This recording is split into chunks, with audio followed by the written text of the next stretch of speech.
Good morning everyone. Today 18th of December 2020 class 1 subject Bangla বই বর্ণ পরিচয়। আজকে আমরা পড়ব তোমাদের টেক্সট বুক থেকে 17 এবং 18 নম্বর পাঠের পড়া। তো এখানকার পড়াগুলো আমি আগেই বলেছি সাধু ভাষাতে দেওয়া, তো আমি চলিত ভাষাতেও বলে দেব। 17 নম্বর পাঠে কি রয়েছে? নবীন, কাল তুমি বাড়ি যাইবার সময় পথে ভুবনকে গালি দিয়াছিলে। নবীন, কাল তুমি বাড়ি যাওয়ার সময় পথে ভুবনকে খারাপ কথা বলেছিলে। গালি মানে খারাপ কথা বা অশ্লীল কথা। তুমি ছেলে মানুষ, জানো না কাহাকেও গালি দেওয়া ভালো নয়।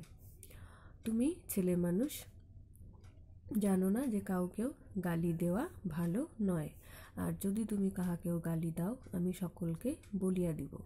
আর যদি তুমি কাউকেও গালি দাও আমি কিন্তু সবাইকে বলে দেব। কেহ তোমার সহিত কথা কহিবে না, কেউ তোমার সাথে কথা বলবে না। এরপর 18 নম্বর পাঠ। গিরিশ, কাল তুমি পড়িতে আইসো নাই কেন? গিরিশ, কাল তুমি পড়তে আসনি কেন? শুনিলাম কোনো কাজ ছিল না, মিছামিছি কামাই করিয়াছ। শুনলাম তোমার কোনো কাজ ছিল না, এমনি এমনি কামাই মানে বাদ দিয়েছ।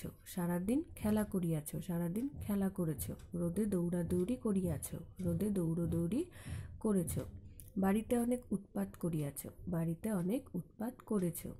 আজ তোমাকে কিছু বলিলাম না, আজ তোমাকে কিছু বললাম না। দেখিও আর যেন কখনো এরূপ না হয়। দেখো আর যেন কখনো এরম না হয়। তো আজকের ক্লাসে আমরা 17 এবং 18 নম্বর পাঠের পড়াগুলো পড়লাম।